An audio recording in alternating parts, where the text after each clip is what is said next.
ప్రభువును ఆరాధించడానికి వచ్చిన పెద్దలకు, నాతోటి సహోదరులకు, సంఘస్థులకు, గ్రామస్తులందరికీ నా హృదయపూర్వక వందనాలండి.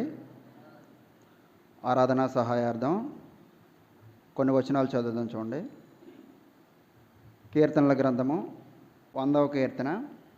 వచ్చిన 5 చరణాలు ఉన్నాయి, అవి చదువుకుందామండి. సమస్త దేశములారా యెహోవాకు ఉత్సాహధ్వని చేయుడి, సంతోషంతో యెహోవాను సేవించుడి, ఉత్సాహగానము చేయుచు ఆయన సన్నిధికి రండి. యెహోవాయే దేవుడని తెలుసుకొనుడి, ఆయనే మనలను పుట్టించెను, మనము ఆయన వారము, మనము ఆయన ప్రజలము, ఆయన మేపు గొర్రెలము. కృతజ్ఞతార్పణలు చెల్లించుచు ఆయన గుమ్మములలో ప్రవేశించుడి, కీర్తనలు పాడుచు ఆయన ఆవరణలో ప్రవేశించుడి, ఆయన్ను సేవించుడి, ఆయన నామమును గణపరచుడి. యెహోవా దయాళుడు, ఆయన కృప నిత్యముండును, ఆయన సత్యము తరతరములుండును. దేవుని సహాయార్థం ప్రార్థన చేద్దామండి. పరిశుద్ధుడా, పరలోకమందున్న మా రాజా, మీకు వందనాలు స్తోత్రాలు చెల్లిస్తున్నాం మా ప్రభా. గడిచిన పునరుత్థాన దినం నుంచి మరొక పునరుత్థాన దినం వరకు మమ్మల్ని కాచి కాపాడిన ఆయన, ఇగో నా ప్రభా మీ సన్నిధిలో నిలిచే భాగ్యాన్ని ఇచ్చారు నాయన. అందుని బట్టి మీకు వందనాలు స్తోత్రాలు. ఇగో నాయన, శ్రేష్టమైన సమయానికి మమ్మల్ని నడిపించారు నాయన. అందుని బట్టి మిమ్మల్ని స్తుతిస్తున్నాం మా ప్రభా. ఇగో నాయన, మీ మాటలు పలకడానికి తండ్రి నిలబడి నేను ఒట్టువాడని నా ప్రభా, నన్ను మరుగుపరిచి నాయన చదివిన లేఖన భాగాన్ని తండ్రి మాకందరికీ ఆశీర్వాదకరంగా తండ్రి దీన్ని మార్చి మాకందరికీ విశదపరచమని, నీవే మహిమ ఘనత ప్రభావాలు పొందమని మా ప్రభువును ప్రియరక్షకుడైన యేసుక్రీస్తు నామములో ప్రార్థిస్తున్నాం తండ్రి, ఆమేన్. ప్రభునందు ప్రియమైన దేవుని పిల్లలకు మరొకసారి నా వందనాలండి. కీర్తనల గ్రంథంలో నుంచి మనం 100వ కీర్తన అంటే 100వ కీర్తన మనం చదువుకోవడం జరిగింది. 5 చరణాలు మనం చదువుకున్నాం. అయితే ఈ వచ్చిన భాగాల్లో, ఈ చరణాల్లో కొన్ని పదాలు మనకు కనిపిస్తున్నాయి. అయితే దానికి ముందు ఒక చిన్న హెడ్డింగ్ ఉంది చూడండి అక్కడ, స్తుతి అర్పణ కీర్తన. ఇది ఏ కీర్తన అండి? స్తుతి అర్పణ కీర్తన. అయితే సాధారణంగా మనం అనుకుంటూ ఉంటాం, అంటే మనలో జరుగుతున్నటువంటి కొన్ని తలుచుకుంటే మనం ఏం చేస్తున్నామంటే, ఏదో 2 నిమిషాలు 3 నిమిషాలు మౌనంగా కూర్చుని మన దగ్గరికి రొట్టె వస్తుంటే రొట్టె తీసుకుని, పాత్ర వస్తుంటే పాత్ర తీసుకుని వెళ్ళిపోవడమే మనం ఆరాధన అనుకుంటున్నాం. మనం ఏమనుకుంటున్నామంటే 2 నిమిషాలు 3 నిమిషాలు మౌనంగా ఉండి రొట్టె తీసుకుని పాత్ర తీసుకుని వెళ్ళిపోవడం మాత్రమే మనం ఆరాధన అనుకుంటున్నాం. కానీ ఇక్కడ భక్తుడైనటువంటి కీర్తనాకారుడు ఏమంటాడంటే, ఇక్కడ కొన్ని పదాలు చూసినప్పుడు మనం ఏం చేయాలనేది మనకి చాలా స్పష్టంగా ఈ కీర్తన మనకి వివరిస్తుంది. చూడండి, కొన్ని పదాలు చూడండి. మొదటిగా ఆయన సన్నిధికి రావాలి, ఆయన్ని సేవించాలి, కృతజ్ఞతార్పణలు చెల్లించాలి, కీర్తనలు పాడాలి, ఆయన్ని స్తుతించాలి, ఆయన నామమును ఘనపరచాలి. ఈ అన్నిటితో కూడుకున్నదే ఆరాధన. ఈ అన్నిటితో కూడుకున్నదే ఆరాధన. 2 నిమిషాలు మౌనంగా ఉంటే ఆరాధన కాదు, మనం రొట్టె విరిస్తే ఆరాధన కాదు, మనం పాత్ర తీసుకుంటే ఆరాధన కాదు. కానీ మనం ఏం చేయాలండి? ఆయన సన్నిధికి వచ్చిన వారు మనం ఏం చేయాలంటే ఆయన్ను సేవించాలి, ఆయన్ని సేవించాలి, కృతజ్ఞతార్పణలు చెల్లించాలి, కీర్తనలు పాడాలి, అదే రకంగా ఆయన్ను స్తుతించాలి, ఆయన నామమును గణపరచాలండి. ఈ రకంగా ఎవరైనా పాడారు లేదా ఎవరైనా పాడారా లేదని అంటే, బైబిల్ గ్రంథంలో మనం చూసినప్పుడు అనేక మంది భక్తుల జీవితంలో శ్రేష్టమైనటువంటి ఆరాధన సమయాన్ని మనం చూస్తాం. శ్రేష్టమైనటువంటి ఆరాధన సమయాన్ని భక్తుల జీవితాల్లో మనం చూస్తాం. ఒక వచనం చదువుదాం చూడండి.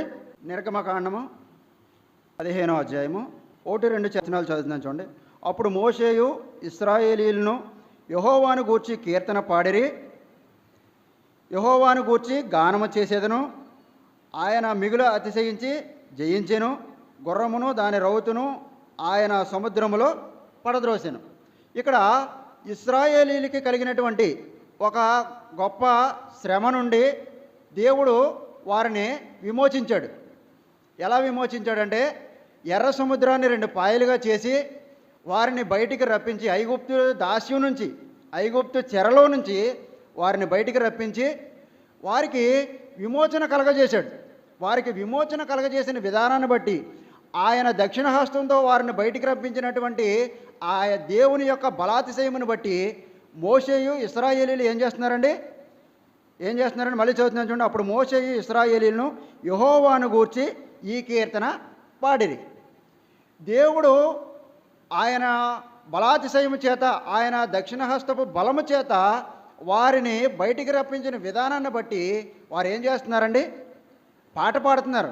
పాట పాడారు. అక్కడ నిర్గమకాండంలో 15వ అధ్యాయంలో మొదటి నుంచి మనం చదివినట్లయితే ఇప్పుడు మనం పాడేటువంటి 18వ కీర్తన యెహోవాను గానము చేసేదమనే పాట ఉంది కదండి. ఆ పాట మోషేయు ఇశ్రాయేలీలు అప్పుడు పాడారనమాట. ఎప్పుడు? ఎర్ర సముద్రమును దాటి దేవుడు వారి జీవితంలో చేసినటువంటి ఘనకార్యములను బట్టి, వారికి కలిగినటువంటి రక్షణను బట్టి, వారు పొందినటువంటి విమోచనను బట్టి మోషేయు ఇశ్రాయేలీలు కూడా ఆ విమోచన కీర్తన, రక్షణ కీర్తన వారు పాడారనమాట. మనం కూడా మనకు కలిగినటువంటి రక్షణను బట్టి, మనం పొందినటువంటి విమోచనను బట్టి, శాప విమోచనను బట్టి మనం ఏం చేయాలండి? కీర్తనలు పాడాలి. 100వ కీర్తనలు మనం చదువుకున్నట్లుగా అనేక పదాలను మనం చూస్తున్నాం. ఆయన్ని సేవించాలి, ఆయన్ని స్తుతించాలి, ఆయన్ను నామమును గణపరచాలి, ఆయన గురించి కీర్తనలు పాడాలి. మోషే ఇశ్రాయేలీలు కూడా పాటలు పాడి దేవుని నామాన్ని గణపరిచినట్లుగా, దేవుని నామాన్ని కీర్తించినట్లుగా మనం చూస్తున్నాం. మనం కూడా దేవుణ్ణి, ప్రభువుని ఆరాధించడానికి వచ్చిన మనం ఆయనకి ఆరాధన అంటే మనం రొట్టె తీసుకుని వెళ్ళిపోవడం మాత్రమే కాదు, కానీ కీర్తనల్లో ఉండాలి, ఆయన్ని సేవించేటువంటి, ఆయన స్తుతించడంలో ఉండాలి, ఆయన గణపరచడంలో కూడా అన్నింటిలో పాలు పంపులు పొందినట్లయితేనే అది ఆరాధన. ఏమండి? మోషే ఇశ్రాయేలీలు పాడడం చూసాం. అయితే అప్పుడు వారికి ఖచ్చితమైనటువంటి యేసు ప్రభువును గురించినటువంటి అవగాహన మరి ఉందో లేదో నాకైతే తెలియదు, కానీ వారికి ప్రవక్తల ద్వారా కొన్ని మాటలు దేవుడు తెలియజేసేవాడు. అయినప్పటికీ కూడా వారు ప్రభువుని గురించి పాడారు. అయితే ఇదే యూదులకు కలగబోయేటువంటి శ్రమల నుండి వారు ఎలా విమోచించబడతారో, వారికి ఎటువంటి రక్షణ కలుగుతుందో దానిని గూర్చి దేవదూతలు పాడుతున్నాయి. చూడండి, ప్రకటన గ్రంథము 15వ అధ్యాయము 3వ వచనం నుంచి చదువుతున్నాను చూడండి.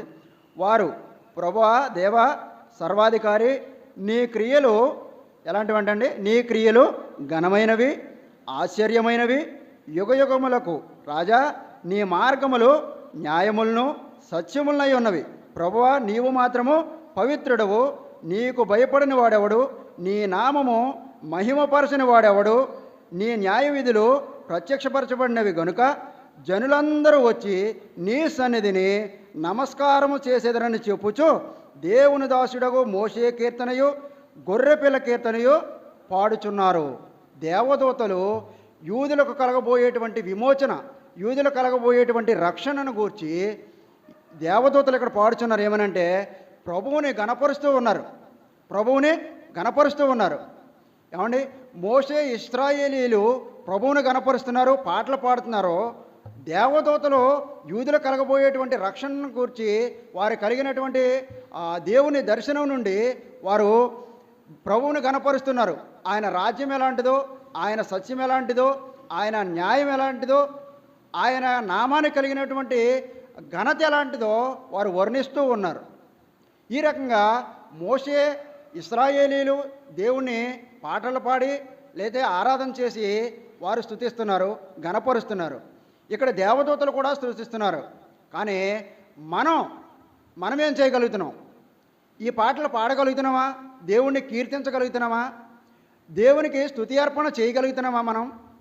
ఇలాంటి ప్రశ్నలు, అనేక ప్రశ్నలు, ఇలాంటి ఈ భాగాలు చూసినప్పుడు మనలో అనేక ప్రశ్నలు రేకెత్తాలండి. పాటలు పాడేటప్పుడు, కీర్తనలో దేవుణ్ణి కీర్తించేటప్పుడు నేను ఉండగలుగుతున్నానా?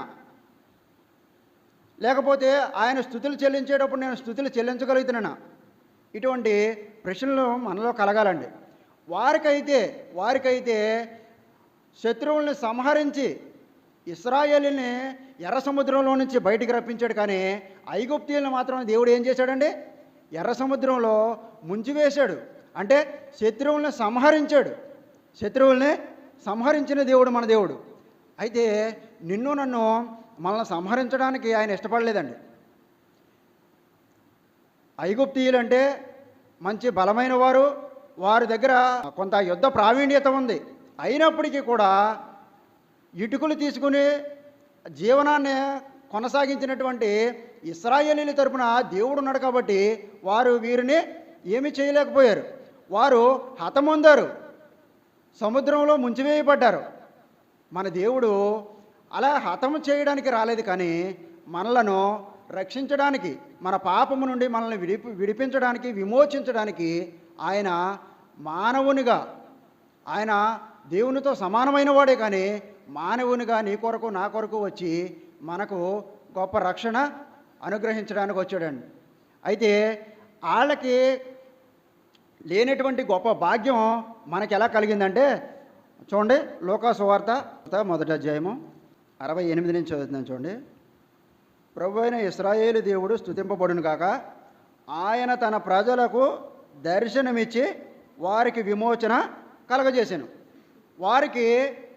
వారికైతే దేవుడు ప్రవక్తల ద్వారాను, మోషే ద్వారా, అహరోను ద్వారా, లేదంటే ఇంకొక ప్రవక్తల ద్వారా వారికి దేవుడు విమోచన అంటే రక్షణ కలగజేశాడు. కానీ నీకు నాకు ఎలా కలగజేస్తున్నాడండి?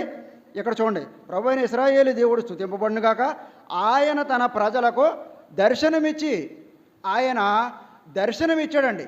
నీ కొరకు నా కొరకు ఆయన అక్కడ ఉండి ఒక ప్రవక్తతోనో లేకపోతే ఒక యాజకునితో మనకి రక్షణ కలగజేయలేదు. కానీ దేవుడు తన దర్శనమిచ్చి తన అద్వితీయ కుమారుని మన కొరకు పంపించి మనకు దర్శనమిచ్చి, అంటే మన కన్నుల ఎదుట ఆయన యొక్క గొప్ప ఘనకార్యాన్ని చేసి, ఆయన శిలువలో ఆయన చేసినటువంటి ఘనకార్యాన్ని మనకు చూపించి మనకి ఈ రక్షణ కలగజేశాడండి. వారు ఒక మనిషి చేసిన క్రియలు చూశారు, అలాగే అవి దేవుని కార్యాలను నమ్మి వారు కీర్తిస్తున్నారు. మనమైతే యేసుక్రీస్తు చేసినటువంటి శిలువ యాగమును మనం కనులారా చూస్తున్నాం. మనం ఆయన రక్తంలో కడగబడ్డాం. నిజమైన కీర్తనలు నిజంగా మన హృదయపూర్వకంగా ఆయన కీర్తించగలుగుతున్నామా లేదా? హృదయపూర్వకంగా ఆయన స్తుతించగలుగుతున్నామా లేదా?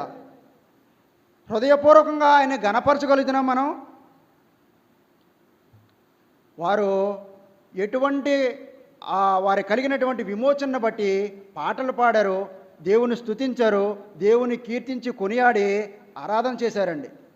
మనం కూడా ఆయన రక్షణను, ఉచితమైన రక్షణ మనం పొందుకున్నాం కాబట్టి దేవునికి కృతజ్ఞతార్పణలు చెల్లించాలి, కృతజ్ఞతాస్తుతులు చెల్లించాలి, ఆయన నామమును గణపరచాలండి. లోకసువార్తలో మనం చూస్తున్నాం, మనకు దర్శనమిచ్చి అనే మాటను చూస్తున్నాం. మనకు దర్శనమిచ్చి అంటే, దర్శనం అంటే మన దగ్గరికి మనకు స్వయంగా కనపడి మనకి రక్షణ కలుగజేశాడు దేవుడు. అంత మాత్రమే కాదు, కానీ మనకి ఆయన దర్శనం ఇవ్వడం అంటే, ప్రత్యక్షం అవ్వడం అంటే ఎలా ప్రత్యక్షం అయ్యాడండి? ఒక గొప్ప దేహంతో కానీ లేకపోతే ఒక గొప్ప ఆకారంతో కానీ కాదు. కానీ మత్తయి సువార్త 1వ అధ్యాయము 21వ వచనం చదువుతున్నాను చూడండి. ఆమె యొక్క కుమారుని కనును తన ప్రజలను వారి పాపముల నుండి ఆయనే రక్షించిన కనుక ఆయనకు యేసు అని పేరు పెట్టుదు అనెను. ఆయన గొప్ప దేహము కలిగి లేదంటే గొప్ప ఆకారము కలిగి మన యొద్దకు రాలేదు, కానీ ఆయన యేసు అని పేరుతో ఒక మానవునిగా ఒక కన్యక గర్భాన జన్మించడానికి ఆయన ఇష్టపడ్డాడండి. నీకు నాకు రక్షణ కలుగజేయడానికి ఆయన దేవుడై ఉండి, దేవునితో సమానమైన వాడై ఉండి దేవునిగా మన దగ్గర రాలేదు, కానీ నీకు నాకు అర్థమయ్యేటువంటి భాషలో చెప్పడానికి, నీకు నాకు మన కన్నుల ఎదుట ఒక మాదిరికరమైన జీవితాన్ని ఉంచడానికి, మనకు ఏ రక్తం అయితే మన రక్తం పాపమలినం అయిపోయిందో అటువంటి మనల్ని ఆయన పరిశుద్ధమైన రక్తంతో కడగడానికి ఆయన రక్తమాంసములు గలవాడై ఒక యేసు అనగా ఆ పదానికి రక్షకుడు అని అర్థం అండి. తన పాపముల నుండి ఆయనే రక్షించిన కనుక ఆయనకు యేసు అని పేరు పెట్టదు. యేసుగా అంటే ఒక మనిషి కుమారుడిగా మన యొద్దకు వచ్చాడండి. ఆ రీతిగా మనకు దర్శనమిచ్చాడు. అంత మాత్రమే కాదు, కానీ భక్తుడైన పౌలు చెప్తున్నాడు చూడండి, తిమోతీలకు రాసిన మొదటి పత్రిక 3వ అధ్యాయము 16వ వచనం చదువుతున్నాను చూడండి. నిరాక్షేపముగా దైవభక్తిని గూర్చిన మర్మము గొప్పదై ఉన్నది. ఆయన సశరీరుడుగా ప్రత్యక్షుడయ్యను. ఎలాగండి? శరీరమును దాల్చిన వాడిగా, ఒక మనిషిగా నువ్వు నేను ఎలా ఉన్నామో అలాగే ఆ రీతిగానే మన యొద్దకు వచ్చి మనకు ఒక మాదిరికరమైన జీవితాన్ని ఉంచి మన కనుల ఎదుట ఆయన ఎటువంటి శ్రమలు పొందాలో, ఎటువంటి వేదనలు చెందాలో అవన్నీ కూడా మన కన్నుల ఎదుట జరిగించి ఆయన పవిత్రమైనటువంటి రక్తాన్ని కార్చి అందులో మనల్ని కడిగి పవిత్రపరిచి మనల్ని నీతి లేని మనల్ని నీతిమంతులుగా చేసి ఏమండి మనల్ని రాజులైన యాజక సమూహంగా ఆయన తీర్చిదిద్దాడండి. అందుని బట్టి మనం కీర్తించాలి, కొనియాడాలి, స్తుతించాలి, ఆయన నామాన్ని ఘనపరచాలండి. ఇశ్రాయేలీలకు ఎర్ర సముద్రంలో ఆయన దక్షిణ హస్తం చేత వారిని విడిపించిన విధానాన్ని బట్టి వారు కీర్తిస్తున్నారో కొనియాడుతున్నారో మనం అయితే వారిని విడిపించడానికి శత్రువులను సంహరించిన దేవుడు నిన్ను నన్ను, పాపంలో ఉన్న నిన్ను నన్ను సంహరించడానికి దేవుడు ఇష్టపడలేదు. కానీ ఆయన చేతులతో ఆయన మనల్ని హత్తుకొని నిన్ను నన్ను ఆయన రక్తంలో కడిగి పవిత్రపరిచి ఆయన మనల్ని ప్రేమించిన కారణాన్ని బట్టి మనం ఇటువంటి రక్షణ, ఇటువంటి గొప్ప విమోచన మనం పొందుకున్నామండి. ఐగుప్తీయులను సంహరించిన దేవుడు నిన్ను నన్ను సంహరించలేడా? ఐగుప్తీయులను సంహరించిన దేవుడు, ఐగుప్తీయుల్ని సముద్రంలో ముంచివేసిన దేవుడు నిన్ను నన్ను ముంచివేయలేడా? దాంట్లో నిన్ను నన్ను సంహరించలేడా? ఒక్క నీతిక్రియ చేస్తే 100 పాపాలు చేస్తాం. మనం చేసే ఒక్క నీతిక్రియ కూడా ఆయన ముందర మురికి గుడ్డవలే ఉంది. అయినప్పటికీ కూడా నిన్ను నన్ను ప్రేమించిన ప్రేమామయుడు ప్రభువైన యేసుక్రీస్తు వారు ఆయన సశరీరుడుగా, అంటే శరీరము దాల్చిన వాడిగా మన మధ్యకు వచ్చాడండి. ఏమండి? ఇశ్రాయేలీయుల్ని ఎర్ర సముద్రంలో కాపాడి ఆయన శత్రువులను సంహరించాడు. కానీ మనల్ని అయితే సంహరించడానికి కానీ ఆయన ఇష్టపడలేదండి. నిన్ను నన్ను ప్రేమించడానికి ఆయన ఇష్టపడ్డాడు. మనలో ఒకని వంటి వాడిగా, పైగా ఏంటంటే మనకు సహోదరుడిగా తండ్రి అయిన దేవుణ్ణి మనం తండ్రి, నాయన, అబ్బా అని పిలవడానికి మనకొక అర్హత, మనకొక హోదా కల్పించినటువంటి దేవాది దేవుణ్ణి మనం ఆరాధించడానికి వచ్చామండి. ఏమండి? ఆయన శరీరము దాల్చి మానవునిగా, దేవునితో సమానమైన వాడు అయ్యుండి మానవునిగా ఈ లోకానికి వచ్చాడండి. అయితే ఆయన ఏ రీతిగా వచ్చాడు, ఏ రీతిగా తగ్గించుకున్నాడు అనేది మనం అనేక సార్లు చూస్తున్నాం. ఫిలిప్పీలకు రాసిన పత్రిక చూడండి, 2వ అధ్యాయము 6వ వచనం. ఆయన దేవుని స్వరూపము కలిగిన వాడై ఉండి దేవునితో సమానముగా ఉండుట విడిచిపెట్టకూడని భాగ్యమని ఎంచుకొనలేదు. కానీ మనుషుల పోలికగా పుట్టి దాసుని స్వరూపం ధరించుకొని తన్ను తానే రిక్తునిగా చేసుకొనెను. దేవుడే మానవుడిగా కన్యక గర్భాన జన్మించి నీ కొరకు నా కొరకు తన ప్రాణమును అర్పించి తన దేహమును అప్పగించి తన దేహము చేల్చబడి ఆయన అమూల్యమైన రక్తాన్ని కార్చి నిన్నుకు నాకు ఈ రక్షణను అనుగ్రహించాడండి. మనకి ఈ రక్షణ ఊరకనే కలగలేదు. దేవాతి దేవుడు మన పాపముల నిమిత్తం ఆయన బలి అయ్యి మనకు రక్షణ విమోచన కలగజేశాడండి. ఆయన దేవుని స్వరూపం కలిగిన వాడు. ఆ స్వరూపమును మనకివ్వడానికి, ఆయన స్వరూపంలోనికి మనల్ని మార్చడానికి, దేవుడు అంటే ఎలా ఉంటాడో మనకు తెలియజేయడానికి ఆయన దేవుని స్వరూపం కలిగిన వాడై ఉండి మానవునిగా మనిషి స్వరూపం దాల్చుకొని సశరీరుడుగా నీకు నాకు ఏ రక్త మాంసాలు అయితే కలిగి ఉన్నామో, నీవు నేను ఏ చర్మం అయితే కలిగి ఉన్నామో, నీవు నేను ఎటువంటి అవయవములు కలిగి ఉన్నామో అటువంటి అవయవములను దాల్చి, అటువంటి శరీరమును దాల్చి మన కోసం సశరీరుడుగా దేవుడు మానవునిగా జన్మించి మనకి ఈ రక్షణ అనుగ్రహించాడండి. మనం ఇటువంటి గొప్పతనాన్ని గుర్తించి ఆయన్ని స్తుతించాలి, కీర్తించాలి, ఆయన్ని సేవించాలి, ఆయన నామాన్ని ఘనపరచాలండి. చూడండి, ఇదే మాటను మనకి హెబ్రీయులకు రాసిన పత్రికలో కూడా మనం చూస్తాం. ఆయన ఎలా వచ్చాడు ఏంటనేది. హెబ్రీయులకు రాసిన పత్రిక, ఆయన దేవుని స్వరూపం కలిగిన వాడండి, మానవునిగా వచ్చాడండి.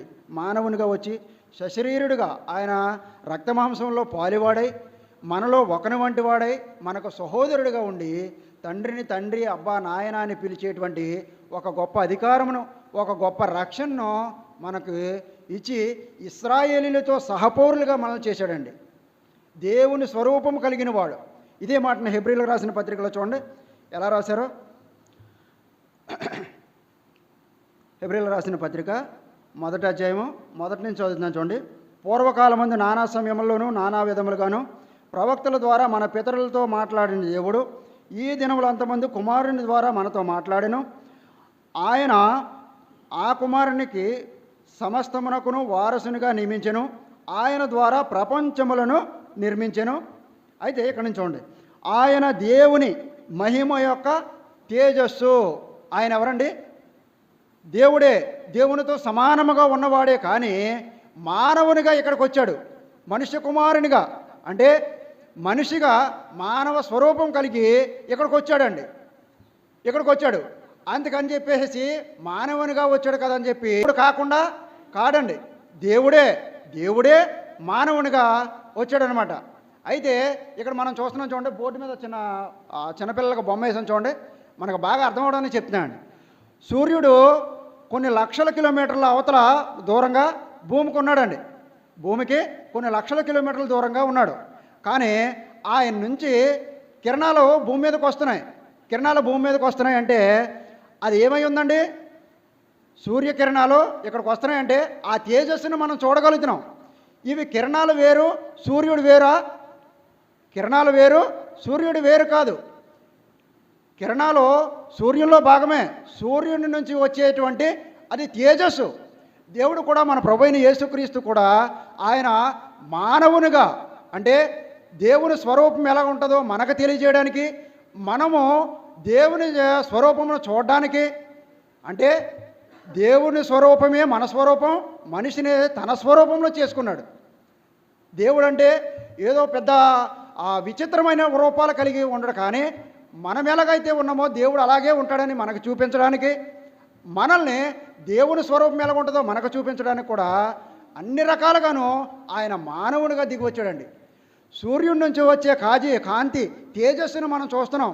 ఈ కిరణాలు వేరు, సూర్యుడు వేరు కాదు. సూర్యుడే ఈ తేజస్సు, ఈ తేజస్సే సూర్యుడు. ఏమండి, కిరణాలను మనం సూర్యుడి నుంచి వేరుపరచగలమా? వేరుపరచలేం. అలాగే దేవుడి నుంచి, దేవుని స్వరూపమును ఆయన మనకు చూపించడానికి ఆయన మానవునిగా దిగి వచ్చాడు. ఆయన ఎవరండి? మనం చదువుతున్నాం చూడండి. ఆయన దేవుని మహిమ యొక్క తేజస్సు. దేవుని మహిమ యొక్క తేజస్సు. సూర్యకిరణాలు అక్కడి నుంచి ఆ వెలుగు ఎక్కడికి వస్తుందంటే, సూర్యునిలో ఏ వేడైతే ఉందో ఆ వేడిని మనం భూమి మీద చూడగలుగుతున్నాం. అలాగే దేవుని మహిమ యొక్క తేజస్సుగా ప్రభు మన దర్శనం ఇవ్వడానికి మన దగ్గరికి రావడం జరిగిందండి. ఏమండి, ఆయన పరిపూర్ణంగా దేవుడు, పరిపూర్ణంగా మానవుడు. దేవుని మహిమ యొక్క తేజస్సు అంటే ఆయన మహిమను మనకు కనపరచడానికి ఆయన తేజస్సుగా, అంటే మన భాషలో అర్థం అవ్వాలంటే సూర్యుని వెలుగు ఎలాగైతే వస్తుందో అలాగా దేవుని వెలుగు మన మీద ఉండటానికి ఆయన ఈ లోకానికి వచ్చాడండి. అంత మాత్రమే కాదు, కానీ మళ్ళీ చదువుతాం చూడండి. ఆయన దేవుని మహిమ యొక్క తేజస్సును ఆయన తత్వము యొక్క మూర్తిమంతమనై ఉండి. ఆయన తత్వము యొక్క మూర్తిమంతం అంటే ఆయన మహిమ ఎలాగుంటుందో మనం చూడగలిగాం. ఆయన యొక్క తేజస్సు, ఒక సూర్యుని తేజస్సే మనం ఇంత వెలుగు కలిగి ఉంటే, ఆయన కోటి సూర్యుల తేజస్సు కలిగినటువంటి దేవాతి దేవుడు. ఆ వెలుగుని మనకు చూపించడానికి, ఆ వెలుగుని మనకు పరిచయం చేయడానికి దేవాతి దేవుడు దేవుని స్వరూపం విడిచి మానవునిగా, దేవుని స్వరూపం కలిగిన వాడై ఉండి మానవునిగా నీ కొరకు నా కొరకు మనల్ని విమోచించడానికి ఈ భూలోకానికి రావడం జరిగిందండి. అంత మాత్రమే కాదు, కానీ ఇక్కడ రెండో మాట ఏమంటాడంటే ఆయన తత్వము యొక్క మూర్తిమంతము. తత్వము అనగా మనస్తత్వం, ఆశలు, కోరిక. అయితే తత్వము యొక్క మూర్తిమంతము. మూర్తి అంటే తెలుసండి మనకి, మీకు ఒక మనిషి స్వరూపమును తెలియజేసాను దాన్ని మూర్తి అంటారన్నమాట. సెంటర్లో మీరు గాంధీ గారి బొమ్మ చూసారండి, గాంధీ గారి బొమ్మ, నెహ్రూ గారి బొమ్మలు చూశారు కదా, వాటిని కూడా మూర్తి అని అంటారన్నమాట. మనిషి యొక్క స్వరూపమును తెలియజేసాను దాన్ని మూర్తి అంటారు. మూర్తి అనగా ఆ స్వరూపం తెలియజేసేది అనమాట. అయితే ఈయన మన ప్రభు అయిన యేసుక్రీస్తు ఈ భూలోకానికి ఎందుకు వచ్చాడంటే దేవుని యొక్క తత్వము, ఆయన యొక్క కోరిక, ఆయన యొక్క ఇష్టము, ఆయన యొక్క లేక అభీష్టము ఏదైతే ఉందో అది మనిషికి చూపించడానికి. దేవుడు పవిత్రుడు, నిర్దోషి, నిష్కల్మషుడు. ఆయనలో ఉన్నటువంటి తత్వం ఏదంటే ఆయన పవిత్రుడు, నిర్దోషి, నిష్కల్మషుడు, పాపంలో చేరక ప్రత్యేకంగా ఉన్నవాడు. దేవుడు అనగా పవిత్రుడు, నిర్దోషి, నిష్కల్మషుడు. అలాంటి దేవుడు మన దగ్గరికి మానవునిగా వచ్చి దేవుడు ఏ తత్వం అయితే కలిగి ఉన్నాడో ఆ తత్వమును మనకు చూపించడానికి, మూర్తిమంతముగా అంటే దేవుని స్వరూపమును మనకు చూపించడానికి ఆయన మూర్తిమంతమునై ఉండి మన కొరకు వచ్చి ఆయన భూలోకంలో 33.5 సంవత్సరాలు జీవించి ఏ పాపం, ఏ నింద, ఎటువంటి ఆరోపణలు చేయడానికి కూడా ఆయన్ను అసలు అవకాశం ఇవ్వకుండా ఆయన పవిత్రుడిగా, నిర్దోషిగా, నిష్కల్మషుడిగా జన్మించి జీవించి మన ముందు ఒక మాదిరికరమైన జీవితాన్ని నుంచి ఆయన వెళ్ళడం జరిగిందండి. నీ కోసం, నా కోసం ఆయన ఉండేటువంటి స్థానంలో మనకు స్థలాన్ని ఇవ్వడానికి, మనను ఆ స్థలంలో ఆయన రాజ్యంలో, ఆయన నిత్యత్వంలో మనల్ని ఉంచడానికి ఆయన ఒక స్థలం సిద్ధపరుస్తున్నాడండి. ఆ స్థలంలో ఉండాలంటే మనం 100వ కీర్తనలో చదువుకున్నట్లుగా మనం ఏమై ఉండాలండి? ఏం చేయాలండి?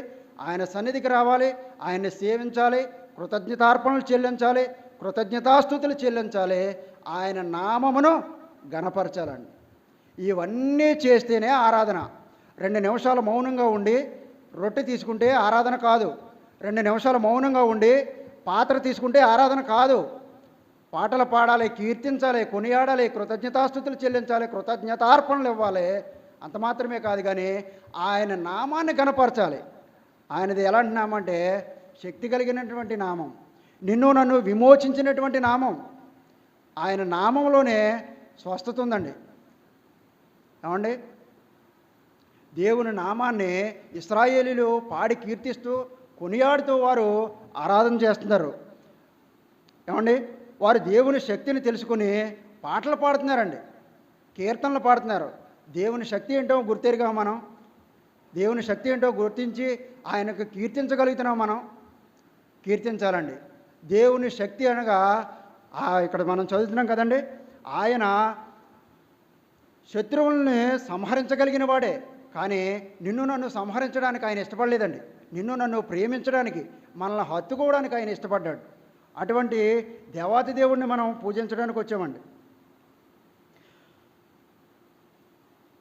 ఇక చూడండి, మహిమ యొక్క తేజస్సును ఆయన తత్వము యొక్క మూర్తిమంతమునై ఉండి తన మహత్తు గల మాట చేత సమస్తమును నిర్వహించుచు పాపముల విషయంలో శుద్ధీకరణము తానే చేసి, మన పాపములు ఏవైతే ఉన్నాయో దానికి నివృత్తి ఆయనే చేసి, ఆయన మానవునిగా దిగివచ్చి ఆయన శరీరమును అప్పగించి ఆయన రక్తమును కార్చి మన మీద ఉన్నటువంటి పాపపత్రాన్ని తుడిచివేసి మన పాపముల విషయంలో ఆయన పాపముల విషయంలో శుద్ధీకరణము తానే చేసి, శుద్ధీకరణం అనగా ఆ యాజకుల్లో చూస్తాం మనం, కొన్ని అర్పణలు అర్పించాలి లేదా కొంత తైలముతో శుద్ధీకరణ చేయాలి అనేటువంటి అవన్నీ తొలగించి దేవాతి దేవుడే మానవునిగా నీ కొరకు నా కొరకు వచ్చి ఆ సిలువలో మన పాప భారమునంతా ఆ సిలువకు దిగ్గొట్టి మన పాపాలని ఆయన వీపు వెనక వేసుకొని ఇకెన్నటికీ జ్ఞాపకం చేసుకొనని ఆయన పలికినటువంటి రీతిగా మనం విడిచిపెట్టినటువంటి పాపాన్ని మనం మళ్ళీ జ్ఞాపకం చేసుకోకుండా దేవాతి దేవుడైనటువంటి ప్రభు అయిన యేసుక్రీస్తుని నీ కొరకు నా కొరకు ఆయన శరీరం నలగొట్టబడింది. ఆ నలగొట్టబడినటువంటి శరీరాన్ని మనకు రొట్టెగా ఇచ్చాడు.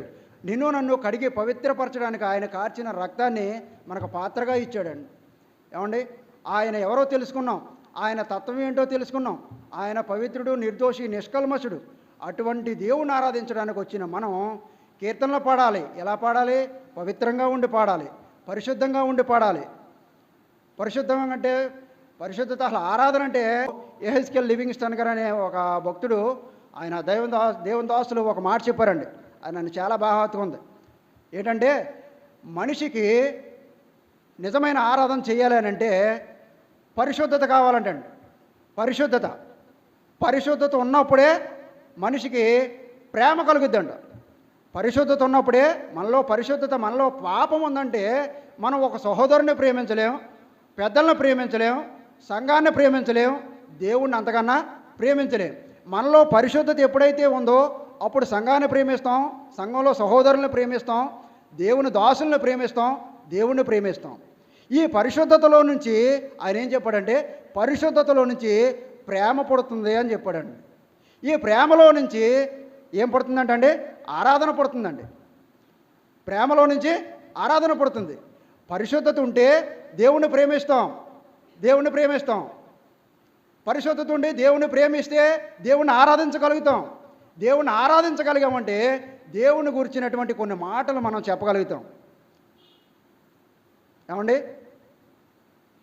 ఆయన యొక్క గుణలక్షణాలని మనం ప్రచురం చేయగలుగుతాం అన్నమాట. ఏమండి, ఇశ్రాయేలీయులు ఆయన శక్తిని తెలుసుకుని పాడారు. ఏమండి, ఆరాధించారు. మనము కూడా ఆయన శక్తి ఏంటో, ఆయన యొక్క బలం ఏంటో తెలుసుకోగలిగాం, ఆయన యొక్క తత్వం ఏంటో తెలుసుకోగలిగాం.